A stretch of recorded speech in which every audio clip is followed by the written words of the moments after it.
안녕하세요. 이혜림의 오디오북입니다. 오늘 준비한 작품은 연용흠 작가님의 단편소설 엉겅퀴 붉게 피고입니다.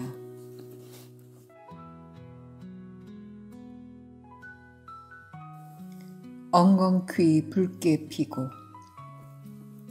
1장.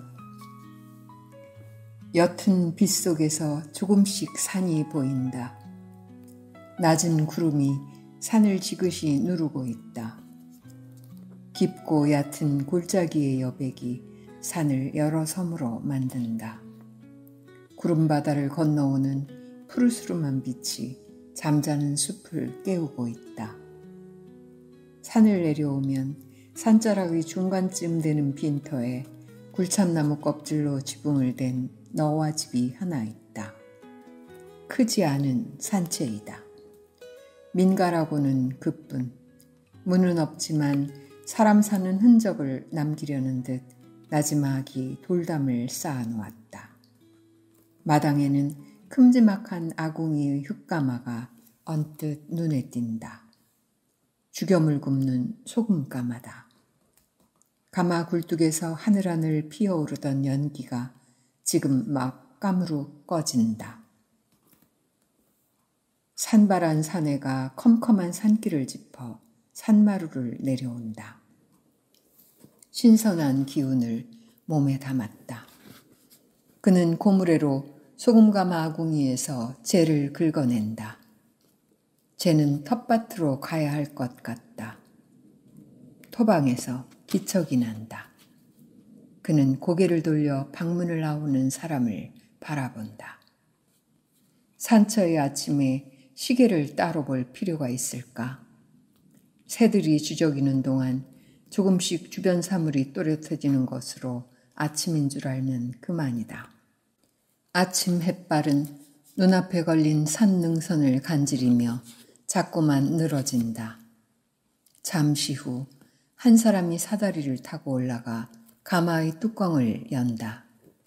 가마 속에는 회색의 소금 기둥이 빼곡이 들어있다. 그가 아래에 있는 사람에게 엄지손가락을 들어 올린다. 말은 오가지 않지만 둘은 회심의 미소를 교환한다.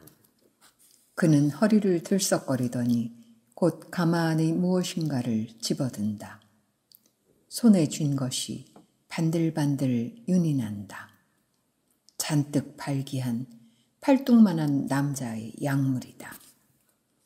그것을 움켜쥐는 순간 그는 느낌으로 일이 잘 끝난 것을 안다. 제대로 되면 그것은 이렇게 묵직하면서도 검고 탐스럽게 빛나는 것이다. 그래서 한 차례씩 소금을 구워낼 때마다 약물의 수가 늘고 하다 보니 이젠 그것도 지천이다. 이를 무사히 마치게 해달라고 지리산 여신에게 바친 공양이었던 것.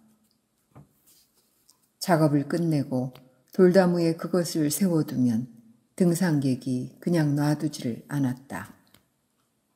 지나는 길에 슬쩍 가져가거나 굳이 얻어가겠다고 보채는 사람이 많았다. 하긴 그게 하나같이 상서로운 기운을 내뿜고 있는데 그냥 두고 볼 사람이 있을까? 예전 왕궁의 용머리에 올린 여러 가지 잡상도 그러했겠지만 얼핏 보기에 산방 돌담에 올려놓은 저들도 악귀나 재앙을 막을 만한 힘이 넉넉히 있을 것만 같다. 2장. 그날 김 교수의 두 번째 시집 출간을 축하하는 자리에서 너는 강 목사를 만났다. 그는 3년 전과 마찬가지로 여전히 꽁지머리에 턱수염을 기르고 있었는데 검던 수염이 이젠 반쯤 희끗희끗해서 나이가 든 티가 났다. 물론 그가 너보다 67살이 많았지만 그의 목회 경력과 나이를 조금 제켜놓는다면 너와 양력이 비슷한 시인으로서 문학 친구였다. 그는 지하 홀에 들어서자마자 김 교수를 껴안고 한참을 떠들더니 주변을 두리번거렸다. 그리고 너와 시선이 마주치자 곧장 너에게로 와서 어디 아프냐, 얼굴이 왜 그 모양이냐 물었다. 너는 손으로 얼굴을 쓱 문질러 보고는 젊을 때도 안 타던 봄을 뒤늦게 타나 보네. 그렇게 안 좋아 보여요? 했다. 그는 너를 구석자리로 데려가서 근황부터 물었다. 그 사이 김 교수의 제자 중 하나가 플루트를 연주했고 음악을 배경 삼아 누군가가 주인공의 시를 읽었다. 솔밭과 벼랑의 이미지가 드문드문 의시간으로 끼어들었다. 빈 둥지를 보고 새가 새끼를 기른 흔적을 생각하는 시인의 마음이 담겨 있었다. 둥지보다 큰 아픔이 딸꾹질을 한다. 휘릭. 새들은 다 어디 갔을까? 굳이 더 높이 날아간 흔적에서 노란 주둥이가 아물거린다. 사랑을 품어본 적이 하도 오래되어 벼랑도 마다 않던 내 날개가 오늘은 부끄럽다. 낭송을 마치자 박수소리가 요란했다. 너는 무대의 의자에 앉아있는 김 교수의 웃는 모습을 보면서 이제 맡은 일을 탈없이 마무리했으니 쉬어야겠다는 생각을 하고 있었다. 그 시는 사실 의도적으로 너에게 준 선물이었다. 너는 강 목사의 잔에 빛깔 좋은 적포도주를 가득 따랐다. 말을 아끼고 있어도 얼굴에서 그가 요즘 무엇을 하는지 근황이 느껴졌다. 늘 새로운 기운을 일구며 사는 사람이었다. 한때 그는 금산의 인적 드문 산골에서 인삼밭을 일구며 잠시 목회활동을 하기도 했다. 그러나 사람들과 어울려 성전을 짓고 목청 올려 하느님을 섬기기엔 세상과 너무 멀리 있었다. 또 약초 길러요? 아니, 요즘은 지리산에서 소금 굽고 있어.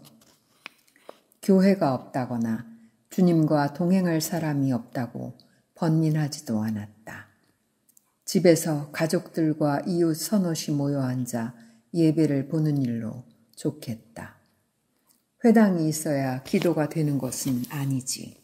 살다 보면 내 발 들어있는 이 땅 이곳이 교회인 걸 알게 될 거야. 그렇게 말했다. 그래서 약초를 재배하기 위해 산골로 들어가건 섬으로 들어가건 그 일이 그의 본분이 아니라 할 수도 없었다. 소금을 구워요? 죽연 만드는 거야. 소금을 대나무통에 넣고 불을 떼서 그걸 굽지. 구운 걸 다시 꺼내 곱게 빻은 다음 또 굽고 그렇게 굽고 빻기를 9번 하면 그저 평범했던 물건이 몸에 좋은 약이 되거든. 힘들지만 할만해. 그는 약초를 재배할 곳을 물색하러 지리산에 갔다가 그곳에 아예 머물고 있다고 고백하면서 잠깐 고개를 숙였다. 적포도주 한 잔을 다 마시지도 못하고 너는 그것이 목젖으로 치밀어 자리에서 일어서야 했다. 자리마다 안주를 건드리지도 않았으니 빈속이나 다름이 없었다. 술자리가 소란스러워지지 않게 억지로 참았다가 화장실로 가자마자 시큼한 액체를 바닥에 쏟아내었다. 어디 안 좋은 거 아니야? 강 목사는 화장실 앞에서 기다리고 있다가 입을 헹구고 나오는 너를 부축했다. 술만 먹어서 그래요. 잠도 잘 못 자서 요즘 좀 힘들어. 에휴. 크게 걱정스러운 듯 그가 한숨을 푹 내쉬었다. 하루하루가 너무 부대껴. 날 좀 어디 데려다 줄래요? 보는 사람 없어서 그냥 짐승처럼 살아도 되는 곳. 그런 데다 날 좀 데려다 줘요. 강 목사는 너를 빤히 바라보았다. 그리고 갑자기 주머니에서 핸드폰을 꺼내 어딘가로 전화를 걸었다. 다음 날 아침 너는 출판사 일을 동생에게 맡기고 지프에 올랐다. 강 목사가 하동 근처 돌고지에 너를 데려다 주겠노라고 약속을 한 것이었다. 낡은 지프였지만 자리가 불편하진 않았다. 의자를 조금 눕히고 등을 기댔다. 피로가 누적되어 눈과 머리가 아프고 한참씩 안면 근육이 실룩거렸다. 이 상태로 일을 한다는 것은 무리였다. 도저히 남의 글을 봐줄 수가 없었다. 소주를 반 병쯤 마시고 글자를 보면 좀 나아지긴 했지만 엉뚱한 글자가 보이는 건 마찬가지였다. 교정을 보려 해도 낯선 글자들이 둥둥 떠다닐 뿐이었다. 술 좀 그만 먹어. 그렇다고 해결되는 거 아니잖아. 동생이 곁에서 하도 핀잔을 하는 바람에 너는 더 일하기가 싫었다. 이렇게 불쑥 데리고 가면 가족들이 날 원망하지 않을까? 걱정 마세요. 남편은 내가 어디 가서 죽어도 절대로 찾을 사람 아니니까. 애한테는 엄마 잘 있다고 하면 문제될 거 없지 뭐. 동생한테는 전화할 거라고 했어요. 남편과 함께 살아도 남남처럼 지내는 너의 속사정을 그가 다 알지 못했다.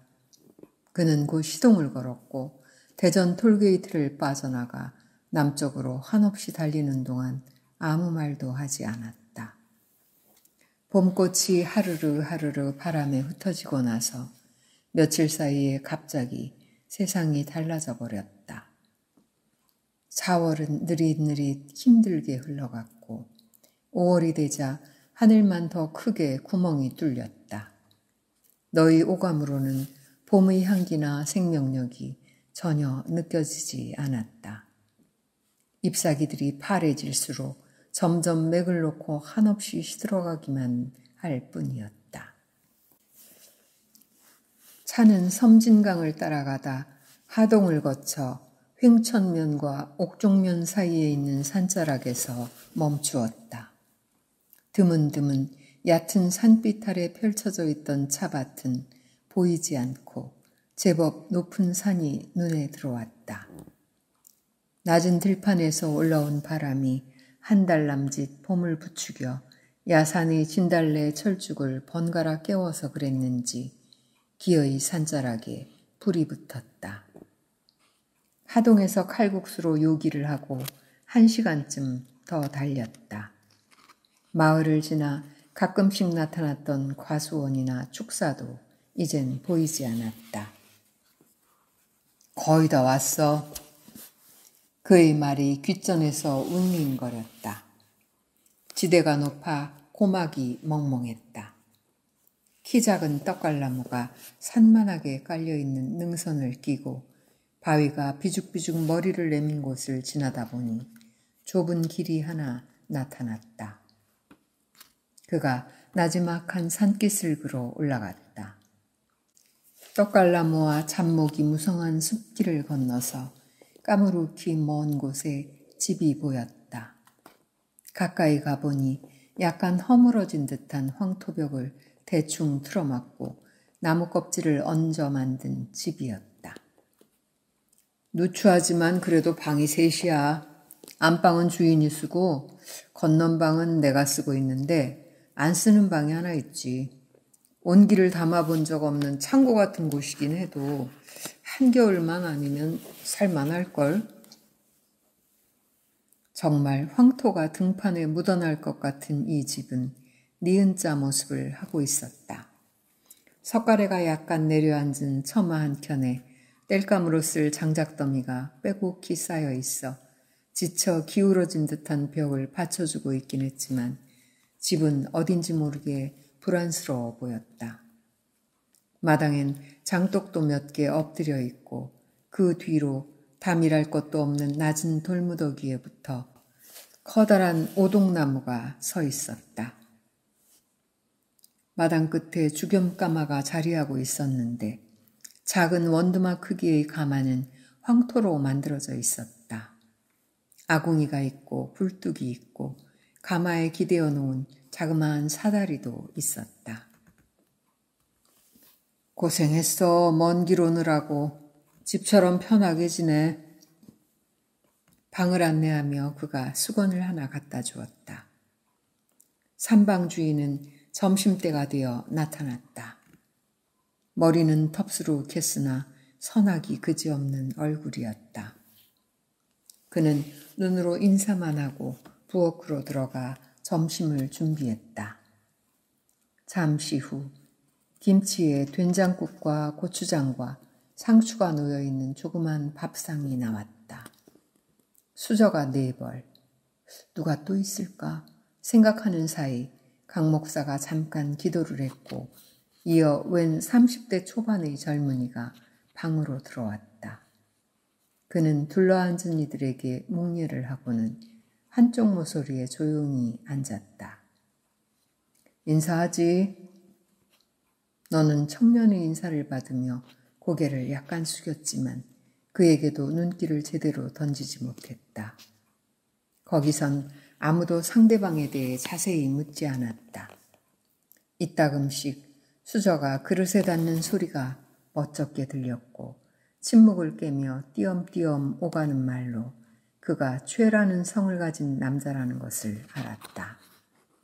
식사를 마치자마자 그는 익숙하게 설거지부터 했다.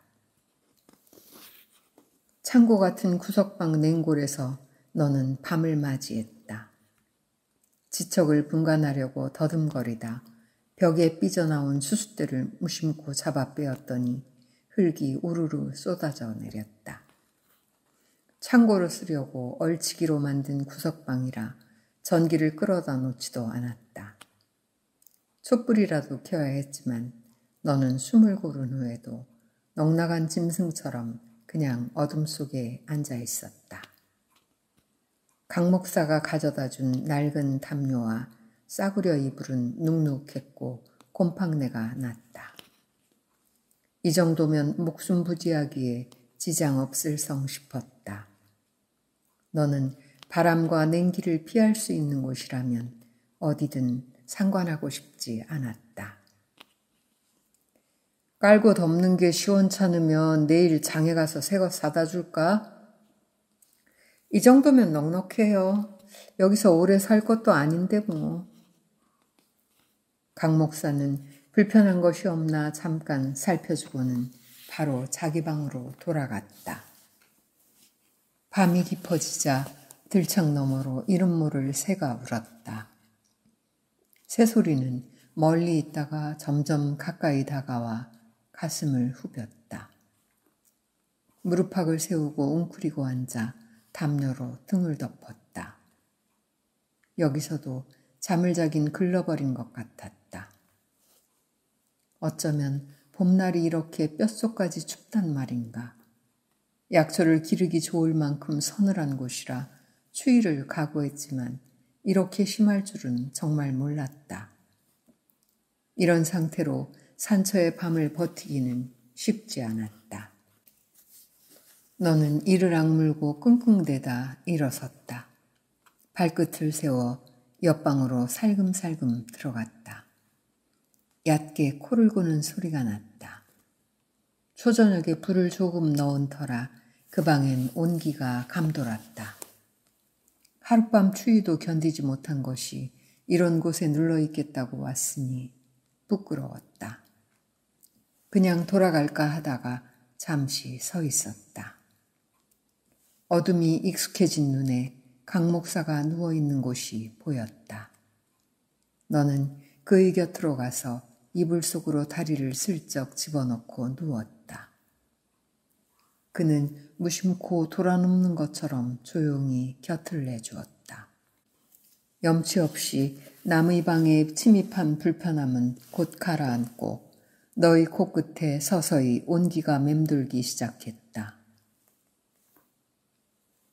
3장. 모든 게 자유인 곳이 있다면 바로 이곳이다. 여기서는 일을 하건 안 하건, 밥을 먹건 안 먹건, 아무도 그것을 상관하지 않는다. 산방에 굶주린 자가 있으면 때를 맞춰 수저를 하나 더 넣으면 되고, 공짜로 비바람을 면하고 밥 얻어먹은 것이 마음에 걸리면 주인이 하는 일을 눈썰미 있게 봐두었다가 거들면 그만이다. 누구든 그렇다. 그가 이웃 산모롱이에 오두막을 짓고 혼자 살게 된 것은 산방 주인 덕분이었다. 그가 무엇을 하러 온 사람인지, 무엇을 했던 사람인지 아무도 묻지 않았다. 그는 아침 일찍 산방으로 내려와 마당가 샘에서 조심조심 물을 떠가고, 점심때가 되면 다시 내려와 밥 먹고 설거지를 마친 후 흩어진 땔감을 치우고, 일이 있다 싶으면 소금을 빻거나 가마에 불을 넣어주다가 돌아갔다. 그가 아니더라도 누군가 산행 중에 길을 잃고 이곳을 찾아 밥을 먹었으면 아마 그렇게 했을 것이다. 무의도식한다고 해도 아무 눈치 볼 일 없을 터인데도 말이다. 얼마 전 40 중반의 여자가 왔다. 옅은 카키색 티셔츠와 청바지를 입은 그녀는 도무지 표정을 읽을 수가 없었다. 그녀가 창고 같은 냉골에서 머물기 시작한 그 이튿날, 여기서 만든 죽염을 근처 암자에 갖다 주러 간 산방 주인이 그녀보다 훨씬 어려 보이는 여자 하나를 또 데리고 왔다. 젊은 여자의 얼굴은 도회적이고 미모였다. 장순아라고 이름을 밝힌 그 여자도 말이 없었다. 우선 말이 없다는 것은 서로 상처를 줄 염려가 없어서 좋았다. 물론 말이 없으니 마음을 나눌 기회도 없지만 마음을 열고 닫는 일은 말이 아니어도 얼마든지 할 수 있었다. 여기 생활은 그냥 단순했다. 대나무를 베어오거나 소금가마에 불을 넣거나 갓 구워낸 딱딱한 죽염을 빻는 일의 연속이었다. 하루는 강 목사가 낫과 톱을 찾아들고 대나무를 베러 가기 위해 경운기를 돌려세웠는데 장순아가 대나무를 베는데 따라가자고 그와 중년 여자를 불렀다. 좋다 싫다 말할 겨를 없이 넷이 경운기를 타고 산길을 올라갔다. 강 목사가 운전을 하고 있는 사이 그는 장순아의 길을 만지작거리고 있는 중년 여자를 보았다. 그녀는 여기저기 지천으로 피어있는 하얀 인동꽃을 툭 잡아채서 용하게도 장순아의 귀에 걸었다. 귓바퀴의 홈에 씨방이 걸려 꽃은 거꾸로 매달린 채 떨어지지 않고 귀 밑에서 달랑거렸다. 그의 시선은 무심한 듯 딴 데 두고 있었지만 입은 웃고 있었다. 강 목사의 지시대로 그는 잘 자란 대나무를 골라 밑동을 잘랐다. 다 그런 건 아니지만 잘라보면 이렇게 물이 괴어 있는 것이 있어요. 이건 무조건 좋은 거래요. 먹어봐요. 톱이 지나간 자리에 수액이 들어있는 것을 발견하고 그는 두 여자가 수액을 먹을 수 있도록 가느다란 대나무 가지를 잘라 빨대를 만들어 주었다. 자신은 전에 먹어본 적이 있었으므로 묵묵히 톱질만 계속했다. 그들이 수액을 빨아먹고 있을 때 비가 쏟아지기 시작했다. 둘은 빗물이 튀기는 대밭에 엎드려 병든 짐승처럼 수액을 핥았다. 이제부터 그들은 같은 배를 탄 사람처럼 보였다. 중년 여자는 장순아의 얼굴로 튀는 빗물을 손바닥으로 쓸어주며 말했다. 우리 개 같다, 그치? 네, 멍멍. 그 소리에 모두 키들키들 웃었다. 그와 강 목사는 계속 굵은 데를 골라 베고 두 여자는 뒤따라 다니며 대나무 밑동부리에 괸 수액을 빨아먹었다. 모두 비에 젖는 것은 상관하지 않았다. 저 소리 들리나? 강 목사의 손가락이 대나무를 쓰러뜨린 숲을 향해 있었다. 두 여자가 웃음소리를 꿀꺽 목 뒤로 넘겼다. 대숲이 한 차례 흔들리고 난 다음 찾아든 고요 속에 어떤 새의 울음소리가 잠깐 머물다 갔다. 산 너머에 있는 소리 같기도 하고 숲속 어딘가에 숨어 있는 것 같기도 했다. 그 소리는 어떻다 말하기가 쉽지 않았다. 장순아는 긴장한 듯 입을 닫고 있었다. 저 소리요? 중년 여자가 말했다. 어디선가 저승새라고 불리는 개똥 집바귀가 휘 하고 길게 끄는 소리로 울었다. 그거 말고 저 소리. 크크크.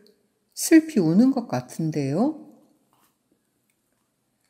저 새소리는 이상하게도 듣는 이 마음에 따라 소리가 다르지. 검은등 뻐꾹이라는 놈이야. 어떤 스님은 저 새가 빡빡 깎고 빡빡 깎고 한다는군. 모처럼 그도 끼어들었다. 제 귀엔 홀딱 벗고 하는데요. 그에게는 분명 그렇게 들렸다.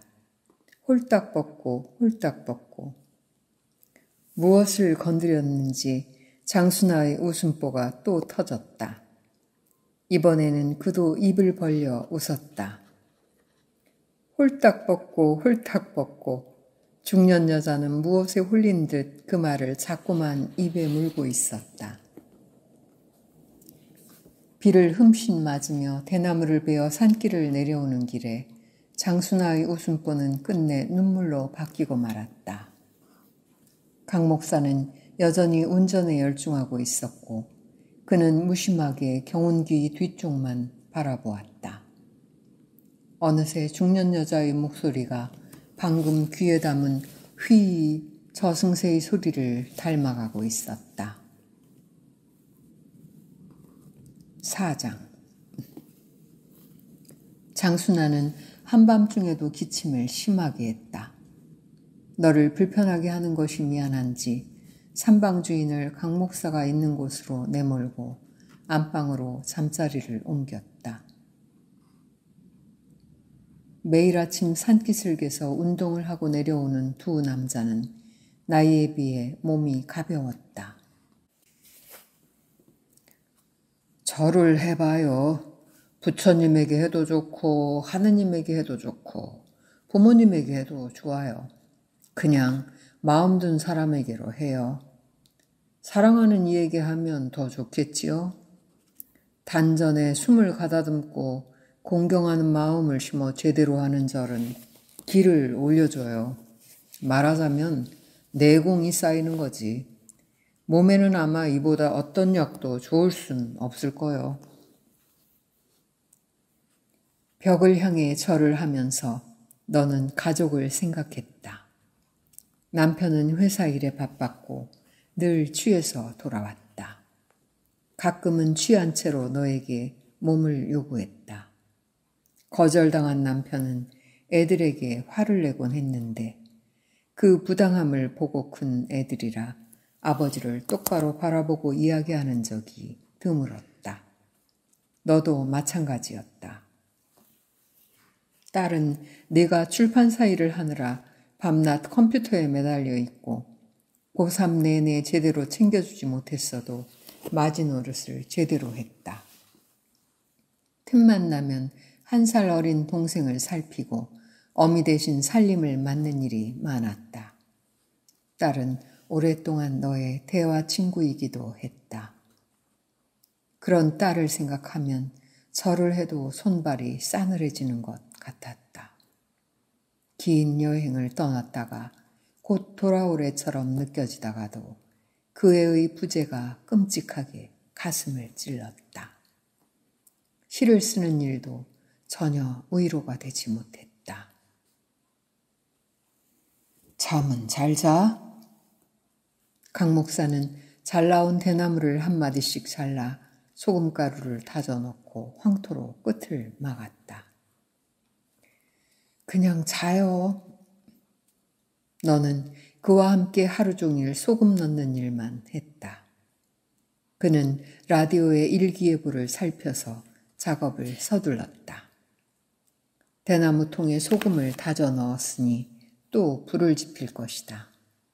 산방 주인이 사다리를 타고 올라가 소금이 든 대나무를 가지런히 세워놓고 새로 만든 약물을 정중히 그 사이에 끼워두고 가마의 뚜껑을 닫았다.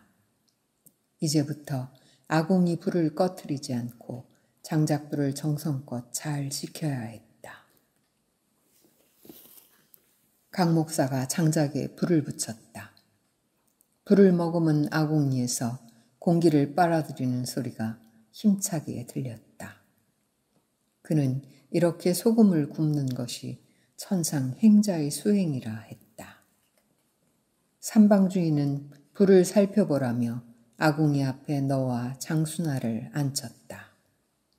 한동안 둘은 말이 없었다. 최씨 말여, 그놈 거시기가 얼마나냐면 번데기만 알껴. 써먹어 본 적이 없어서 쭉 줄어들었다니까. 너희 등 뒤에서 도끼로 장작을 패던 삼방주인이 무료하다 싶은지 우스갯소리를 했다. 너는 그런 말에 익숙지가 않아 슬그머니 일어서서 마당 끝 뒷간으로 갔다. 거기에서 쪼그리고 앉아 일을 보다가 사람의 발소리를 들었다. 물론 최 시간에는 조심스러운 소리였다. 그는 드물게 해맑은 얼굴을 가진 남자였다. 그에게 나쁜 기억은 존재하는 것 같지 않았다. 하루 한 끼 점심만 먹으러 오는 것 외에 그 얼굴에 어떤 욕망이 보였던가 너는 궁금했다. 여기서 왜 혼자 사는 걸까? 말 못할 죄를 짓고 숨어든 것일까? 그가 아픈 과거를 숨기거나 고행을 하고 있다고 여겨지지 않았기 때문에 시간이 흐를수록 그의 행적이 궁금했다. 그는 아침 일찍이 산토끼처럼 맑은 눈망울로 샘물을 떠갔고 하루 종일 제 방에 들어앉아 무엇을 하는지 모르지만 남을 성가시게 하는 일도 없었으며 급하지 않게 조용조용 걸어다녔다. 어쩌다 던지는 말은 꼭 해야 할 말뿐이었다.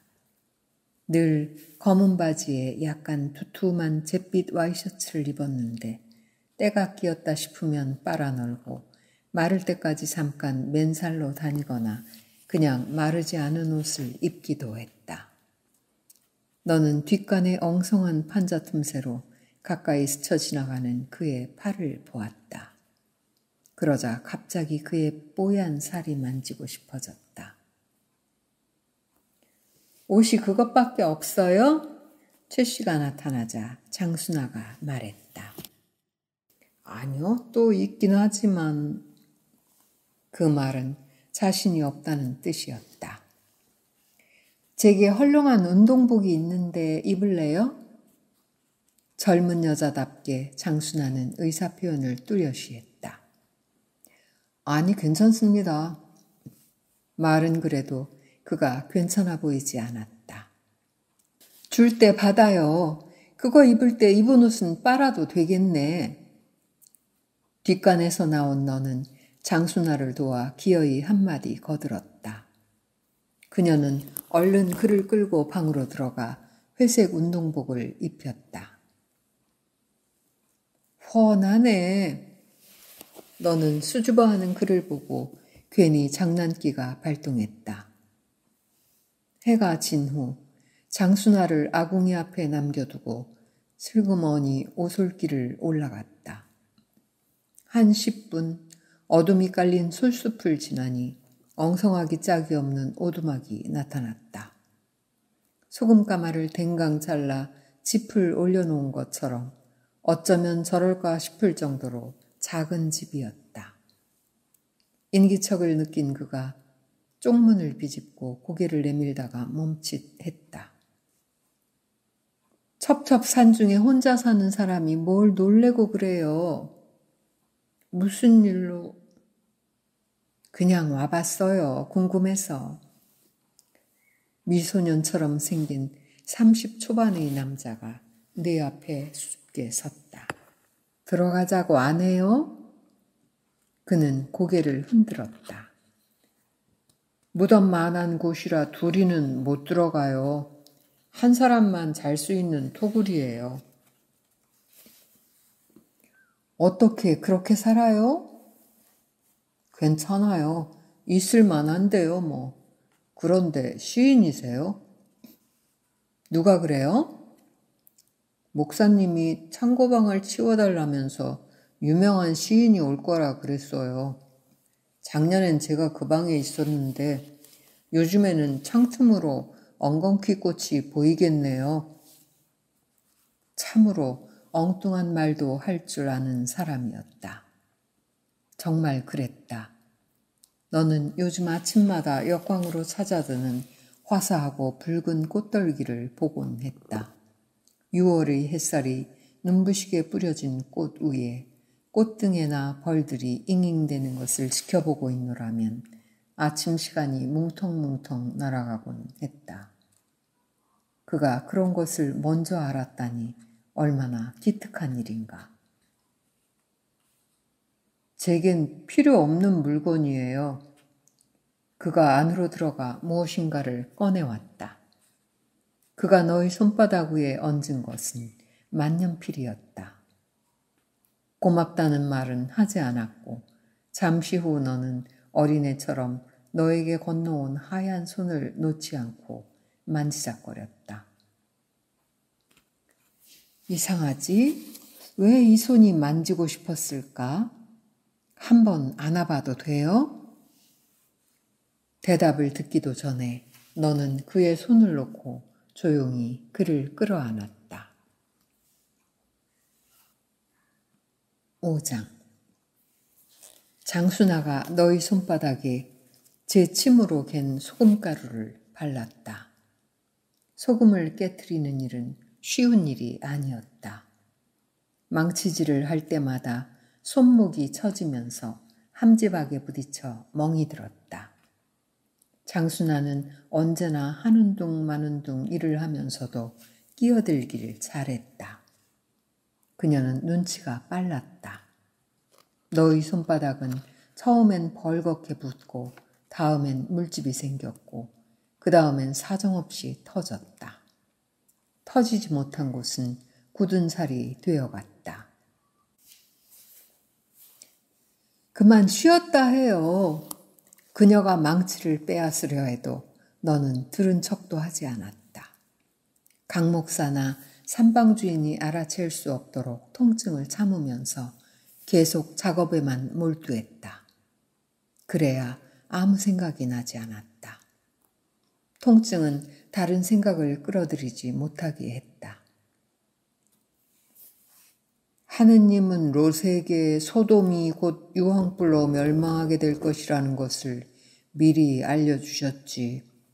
그리고는 도시를 떠날 때 절대 뒤를 돌아보지 말라고 이르셨는데 그만 롯의 아내가 무엇이 궁금했는지 끝내 뒤를 돌아보고 말았어. 그래서 그녀는 소금 기둥이 되고 만 거야.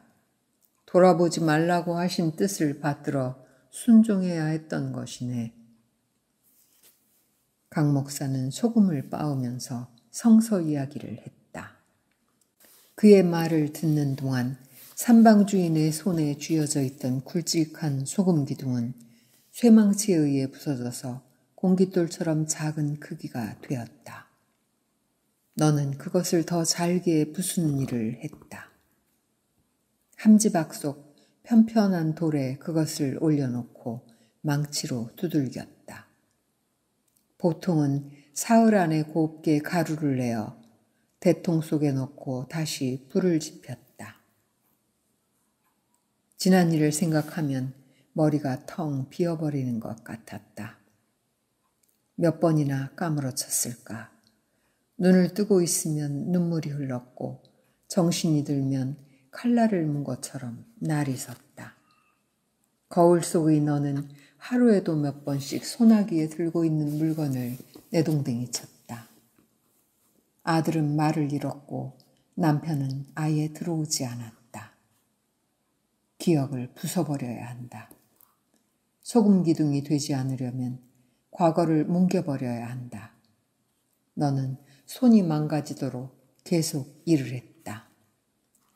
하루는 대를 자르고 하루는 소금가루를 채워넣고 하루는 불을 떼고 또 하루나 이틀은 그걸 빻는 일을 했다. 그렇게 똑같은 일로 한 달을 훌쩍 넘겼다. 6장. 1번, 2번, 3번. 드디어 9번째. 새벽부터 아궁이에 불을 지폈다. 평소보다 서둘러 더 세게 불을 뗐고 교대로 가마를 지켰다. 해가 떨어지기 무섭게 닭 잡는 소리도 들렸다. 삼방주인은 놓아 기르던 씨암탉을 2마리 잡아 털을 뽑고 진흙에 싸서 아궁이 앞에 놓았다. 미인들이 이런 데 와서 고생하니 대접을 안 할 수가 없네. 불꽃이 가라앉고 난 알불을 아궁이 밖으로 끌어내 닭을 구웠다. 금방 진흙이 말라 쩍쩍 금이 가며 고소한 냄새가 나기 시작했다. 술도 마셔야지요? 통나무 의자에서 내려앉으며 장순아가 말했다. 그래야지. 밤이 깊었어도 달은 뜨지 않았다. 날이 후덥지근했다. 최 씨는 술과 고기를 못한다고 일찍 토방으로 올라가고 너와 장순아 그리고 2 남자가 멍석위에 앉았다. 삼방주인이 장롱을 뒤져 오랫동안 감춰둔 소주를 꺼내오고 강 목사는 낡은 카세트를 켰다. 스위치를 누르니 단소로 연주한 청성곡이 흐느끼듯 마당에 흘러넘쳤다. 피리 소리에 취해 있던 삼방주인이 강 목사의 손을 잡으며 말했다. 이가 나의 은이녀. 목소리가 울렸다. 3년 전 나가 허리를 못 썼던 관심 불수였는디 맨날 방구석에 처박혀 있으니 처자식이 다 도망가 버렸지 뭔가. 폐인이었었다 이 말이여. 저기 제 너머 약사한 불목하니 할멈이 나가 불상 타고 남은 밥과 찬을 날라다 줬지. 하루는 누가 하룻밤만 묵었다고 찾아왔는디 그는 나그네의 청을 들어주었다고 했다. 나그네는 운신이 불편한 사람을 보고 그냥 둘 수 없었는지 가방에서 침통을 꺼냈는데 그 침을 맞고 갑자기 몸에 혈이 도는 것을 느꼈다는 것이었다. 조금이라도 나아질 수 있다는 믿음이 생기자 그는 나그네에게 목을 놓았다. 마음 약한 나그네는 공짜로 방을 얻어놓고 그가 나아져서 운신할 때까지 정성을 다했다. 밥을 했고 빨래를 했으며 침을 놓아주니 서지도 못하던 그가 2달 만에 걸어 다녔다. 그렇게 생긴 인연이었다. 그가 또다시 나그네에게 간청을 했다. 병을 고쳐준 은혜는 갚아야겠으니 함께 일하자고. 그러면 신비한 약효를 가진 죽염 만드는 비법을 가르쳐 주겠다고. 나그네는 마침내 그곳을 거처로 삼았다. 알고 보니 나이는 동갑인디 목사님이었제. 목사는 무슨 교회 하나 꾸려가지 못한 사람인데. 너는 강 목사의 속을 알고 있었다. 그는 물론 어부나 농사꾼으로 불려야 더 어울릴 사람이었다. 그러나 찬송가를 부르지 않는다고 술을 마시고 시를 쓴다고 해도 그는 분명히 훌륭한 목사였다. 주님의 이름으로 남을 속이지 않고 이웃을 내 몸처럼 아끼고 섬기었으니 그의 삶이 어떤 목회자보다 더 예수를 닮은 건 아니던가. 생명이 살아가는 이 땅 모두가 교회라 했잖아요. 너는 오랜만에 그의 눈을 제대로 들여다보며 말했다. 자식을 지키지 못한 죄인이었으므로 다른 사람을 똑바로 바라볼 수가 없지만 지금은 아니었다. 하긴 그래. 무엇보다 내 안에 절간이 있어야 하고 내 안에 교회가 있어야 하겠지. 내가 왜 이 땅에 왔는가를 생각하면 함부로 못 살지. 오늘이 마지막 날인 줄 알면 누가 함부로 살 수 있겠어? 강 목사의 눈이 불빛을 받아 잠시 이글거렸다. 잘 구워진 닭고기 안주와 함께 소주가 한 잔씩 돌아갔다. 망설이던 장순아도 덥석 받아 마셨다. 마신 술 탓인지 그녀가 속을 한 움큼 덜어냈다. 전 패션 디자이너로 일을 했었어요. 한 남자와 약혼을 했는데 한동안 기침이 나서 병원에 가봤더니 폐암 말기래요. 나아보자고 수술하면 뭐하나 싶어서 버텼지요. 엄마가 달밤에 정화수를 떠놓고 매일매일 기도를 하더라고요. 죽어가는 모습을 엄마에게 보여줘야 하다니. 그게 무슨 꼴이겠어요? 너무 가슴 아파 집을 나와 절에 있다가 말벗할 사람이라도 있는 곳이 나을 것 같아서 여기로 왔어요. 이런, 쉽게 죽진 않을 거예요. 사람 목숨 질긴 거잖아요. 장순아는 자기의 미래를 애써 가볍게 말하고 있었다. 모두 가슴이 무거워져서 한참 침묵했다. 멀리서 새소리가 들려왔고 벌건 아궁이로 달려든 벌레들이 몸을 사르는 소리가 간간히 끼어들었다. 너는 술을 한 잔 급히 입에 털어놓고 입을 열었다. 18살짜리 딸애가 있었어요. 공부하기 바쁜 애가 엄마 돕는다고 밤에 아르바이트를 했는데 밤길에 그만. 사고를 낸 차는 종적이 묘연하고 아이만 잃고 말았지요. 그렇게 착한 아이가 왜 이렇게 세상에 왔다 가야 했는지 달아난 누군가를 생각하면 치가 떨리고 하루하루가 끔찍했어요. 애 얼굴이 보이면 지금도 미칠 것 같아요. 이젠 뒤돌아보지 말기로 해요. 강 목사가 말할 때 가슴에서 일렁이던 구름이 후두둑 소나기가 되어 지나갔다. 아무도 더 이상 말을 하지 않았다.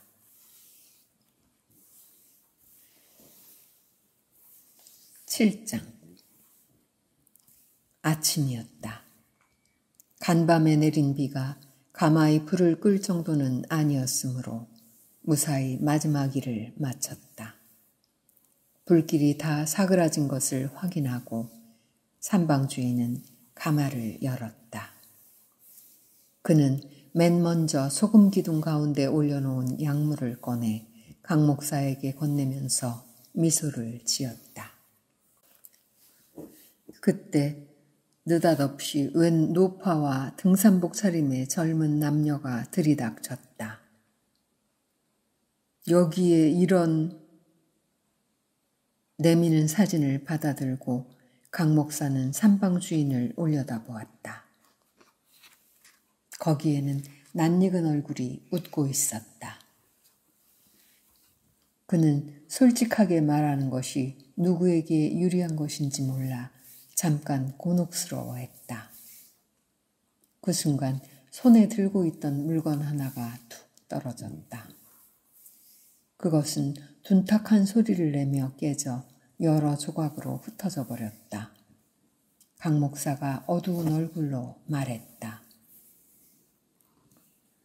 무슨 일인지 모르지만 애써 찾아오셨으니.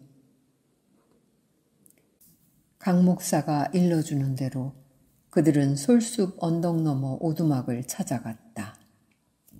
너는 최 씨에게 뭔가 사단이 났다 싶었다. 그는 막 젖은 담요를 낮은 지붕 위에 널고 있었다. 사람이 여럿 나타났는데도 그는 아무도 보지 못한 얼굴이었고 제 일을 마친 다음 그냥 토굴 속으로 들어갔다. 너는 방금 정말로 그가 밖에 있었는지 눈을 의심해야 할 정도였다. 혜원아, 내가 찾아왔는데 내가 싫어도 늙은 애미 소원이니 수술이나 한번 해보자, 응? 혜원아, 여기 있는 식구 생각해서라도 이러면 안 된다. 집에 가자. 애가 기다려. 그 말에 너는 눈을 질끈 감았다. 죽을 날만 기다리는 장순아가 어른거렸고 반신불수였던 삼방 주인도 보였다. 그도 같은 처지였단 말인가. 최 씨, 나와봐요. 여기 있지 말고 일어나서 끝까지 가요. 바보같이 주저앉지 말고. 소리를 높였다. 자꾸만 그를 부르다 보니 자신이 이제까지 사랑하는 가족을 버리고 있었다는 것이 느껴졌다. 소리를 낼 때마다 딸이 뒷모습을 보이며 지나갔다. 그래, 살아야지. 우린 죽는다고 죽어지는 게 아니야. 결국 혼을 부르듯 사람을 부르다가 기어이 까무러치고만 너는 낯선 사람의 등에 업혀 그곳을 내려오고야 말았다. 8장. 오두막 쪽에서 연기가 피어오른다. 다시는 아무도 거기서 살지 못하게 누가 불을 지른 것이리라. 그는 어느새 옷을 갈아입고 사람들에게 둘러싸여 길을 내려간다. 한참을 내려가던 그가 걸음을 멈추고 뒤를 돌아본다. 너는 문고리에 손을 대려다가 그만둔다. 지금은 문을 열 수가 없다. 무심히 때로 최상의 약이다. 찢어진 창틈 사이로 공중 커버린 엉겅퀴가 보인다. 가시 달린 이파리엔 흰 솜털이 보송보송하고 꽃을 단 대궁이가 바람에 달강달강 흔들리고 있다. 역광이 부딪혀 눈부신 그곳에 또다시 온갖 작은 생명들이 날아와 웅웅거린다. 아, 저 붉은 꽃. 너는 향기에 취해 머리를 박는 미물이 사랑스럽다. 안방에서 피리 소리가 들린다. 자줏빛이 도는 주겸 한 봉지를 주고 간 삼방 주인이 카세트 스위치 끄는 것을 잊은 모양이다. 벽에 걸린 티셔츠와 청바지를 접어 가방에 밀어넣다가 문득 노트가 손에 잡힌다. 흙냄새를 맡으며 너는 등을 구부리고 앉아 만년필로 뭔가를 쓰기 시작한다.